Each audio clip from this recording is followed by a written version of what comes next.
Hello mga idol, halika't samahan niyo ako na magpalit po tayo ng clutch spring at center spring at isama na rin po natin yung change oil kasi 2,000 kilometer na po ang tinakbo ni Joy. Pero bago yan, intro.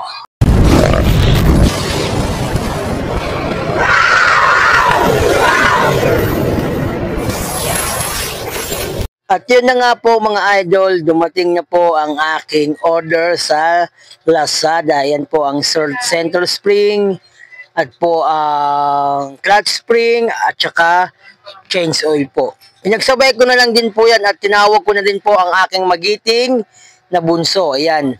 Siya po yung tumutulong sa akin pag nag-change oil ako. Oh, kita mo?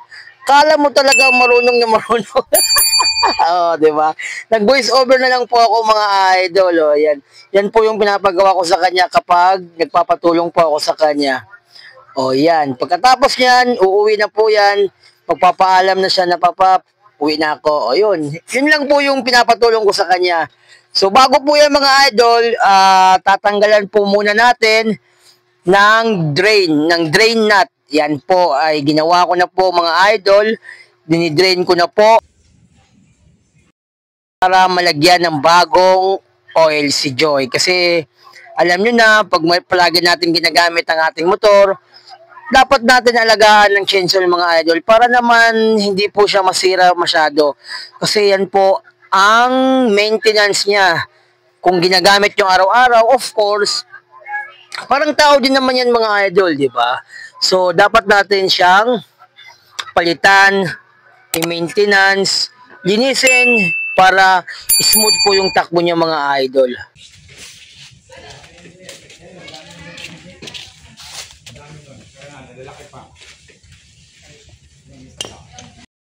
At binaklas ko na rin po ang panggilid ni Joy para po magpalit po ako ng clutch spring at center spring. Siya nga pala mga idol, ang binili kong clutch spring at saka center spring is 1,000 RPM po yan mga idol. So, nagpapatigas po ako ng spring at saka center spring. At dahil po mainit pa siya, hindi ko po muna siya tinanggal. Dito muna tayo sa change oil. So, ito po ang gamit ng ating mahiwagang aparato. So, hindi na natin kailangan i-compressor. Yan lang sapat na po mga idol. O, tingnan nyo. Ang lakas, di ba? Huwag niyong sabihin mga idol, hindi matatanggal yung mga luga niyan sa loob. Yung mga dumi-dumi niyan, oh, di ba? Di ba ang lakas? So, sulit po ang aking nabiling mahiwagang aparato. Sa mga gustong bumili po nito mga idol, nasa Lazada lang po ito mga idol, oh, di ba? So, kayang-kaya mo nang gawin yan kung meron kang ganyan mga idol. Hindi ka na mawu-worry. Kasi dating ginagawa ko mga loads, ay pinapatulo ko lang po siya ng how many hours, 2 hours, 3 hours. So, matagal. Sobrang tagal po mga idol ang pag-aantay ko. Kaya po ako bumili ng ganyan para mapadali. O, di ba? Sulit na. Eh, kung yan ba naman yung ipapagawa mo, tapos ipapalabor mo pa, di ba? So, magbabayad ka pa ng labor. At saka nung panggilid, di ba? Kayang-kaya mong gawin yan. May tinanungan akong isang shop idol kung magkano ang labor sa magpapalit ng center spring at saka clutch spring. Oh my God, idol. So, grabe. Nakakatipid na po tayo kung meron tayong mga gamit na ganito. Ang presyo po ng pagpapakabit o pagpapalit ng center spring at saka clutch spring is 250 to 300. Depende po yan sa shop. O diba, at least, nakakasave na tayo kung kaya natin gawin, kung may mga gamit tayo mga idol, gawin natin.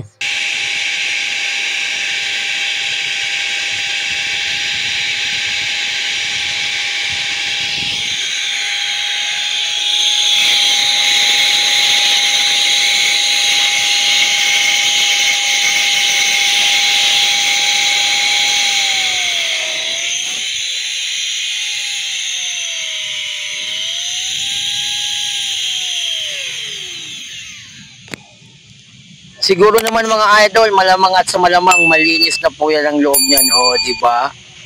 Nakakasulit ka pa, nakakatipid ka pa ng labor, bayad sa labor, o, di ba? Napakalakas, napakalakas.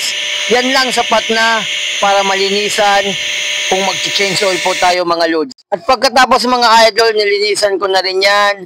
Para tapos binuksan ko na ang motor oil para lagyan ng bagong oil si Joy. At kinabit ko na po yung drain plug niya.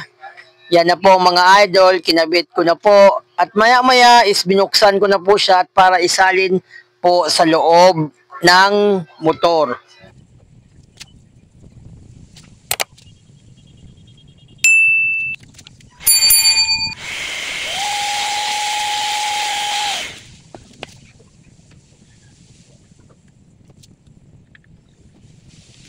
At dahil tapos na tayo sa change oil mga idol, okay na siya. Nalagyan ko na siya ng oil. Dito naman po tayo sa panggilid para baklasin po yung bell, yung clutch lining, para palitan natin ng 1,000 RPM clutch lining at center spring.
Sa clutch lining idol, kailangan po nating tanggalin yung malaking nut.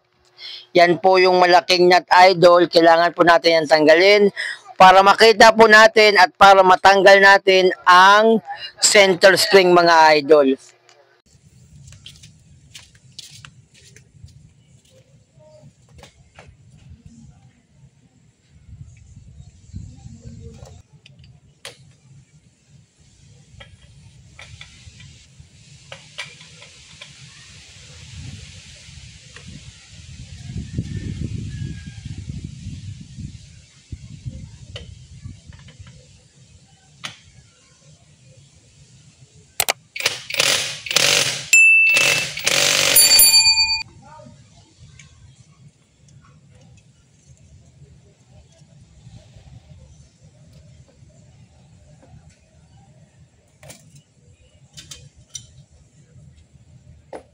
At natanggal na po natin yung malaking nut niya idol. Yan po yung center spring na papalitan po natin ng 1,000 RPM. Kasi po, yung stock po ng Honda Click 125 is malambot po siya mga idol. So, kailangan natin magpatigas ng center spring. At ayan na po, binuksan na po natin ang center spring.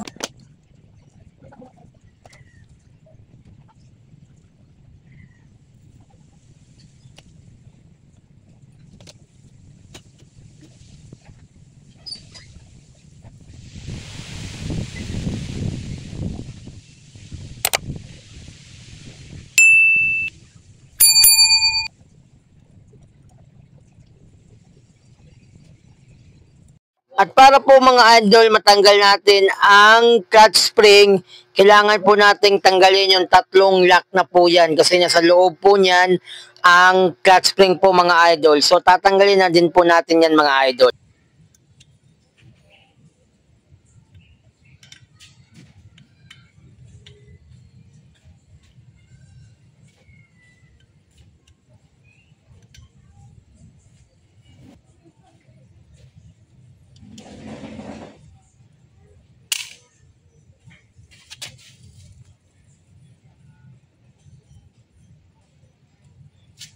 Pagkatapos natin tanggalin yung mga lock niyan mga idol, yan na po yung center, yung spring po. Clutch spring po yan mga idol, I mean. Yan, kakabit na po natin yan mga idol at ipapakita po natin kung paano natin kinabit. O, di ba? So, kabit na. Hihilahin nyo lang po yan mga idol. Dapat po meron tayong long nose. Gamitan po natin ng long nose or plies. At ibabalik na din po natin ang lock niya.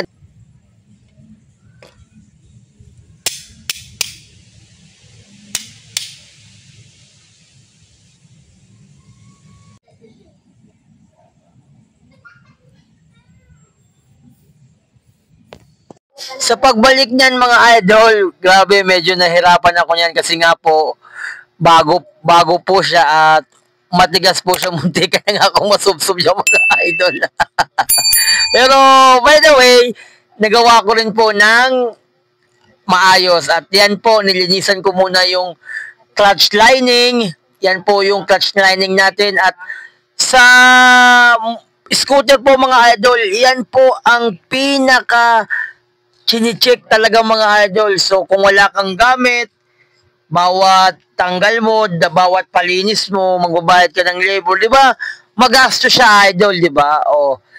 So dapat may gamit ka, kung may sarili kang motor, mag-invest ka na rin ng gamit para makatipid tayo sa pagpagawa o sa pagbayad ng labor. Kung pwede namang matutunan, gawin natin kasi mga idol, napakahirap po kung bawat tunog or lagutok or etc. sa motor natin tapos wala po tayong gamit, mapapagastos tayo ng malaki mga idol. Kaya po ako na-inspire na bumili ng mga gamit kasi nga po may sarili po tayong motor at ginagamit din natin pang araw-araw na hanap buhay.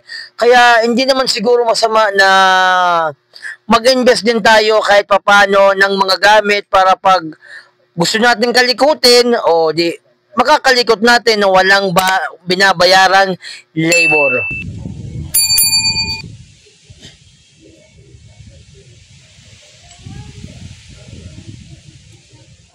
Aray ko.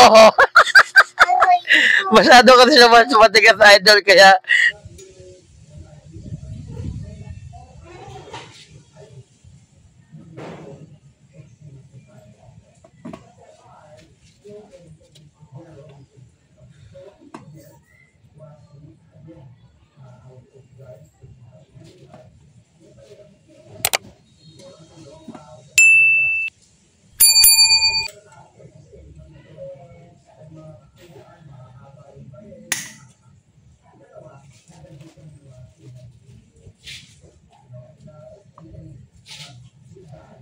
dapat po sa pagbabalik natin ng malaking nuts mga idol, ayusin po natin para po hindi po siya ma-lost thread or lumuwag.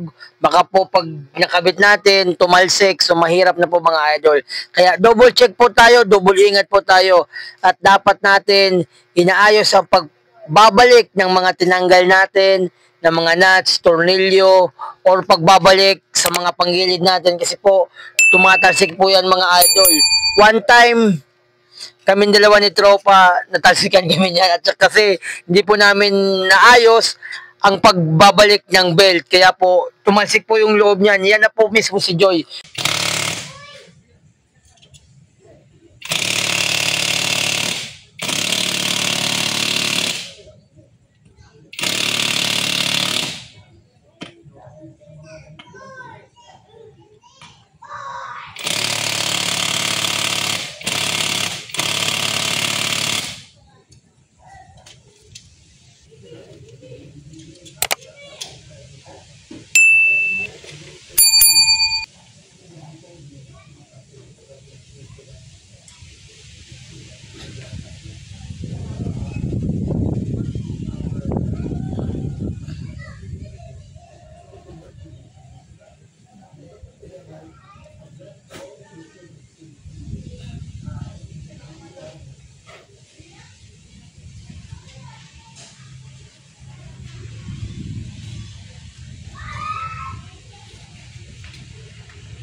Sa pagbabalik po ng belt mga idol, dapat po wag nyo po siyang babalik na rin at dapat nababasa nyo po yung Honda. Kumbaga, nakatayo po dapat yung Honda, wag po yung nakabaliktad po mga idol kasi po mabilis lang siyang mapudpod kung nakabaliktad po yung paglagay nyo ng belt.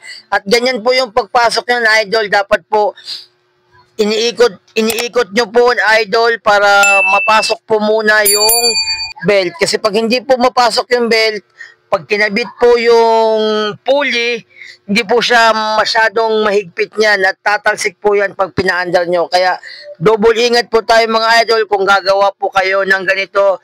I-double check nyo yung mga nuts, yung belt. Dapat ipasok nyo muna sa lining bago nyo po siyang ibalik.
mukhang maayos naman na idol ang ating pagbalik ng clutch lining at bell. So, kasi pag hindi po maayos yan, tatalsik na po yan mga idol pag in-start nyo po. At yan na po, sinusubukan na natin.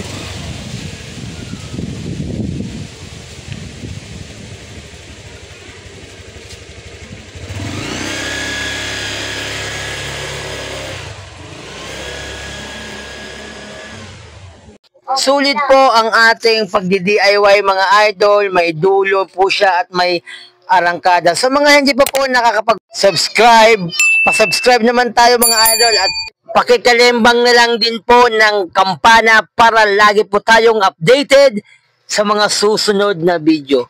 Maraming salamat po mga idol.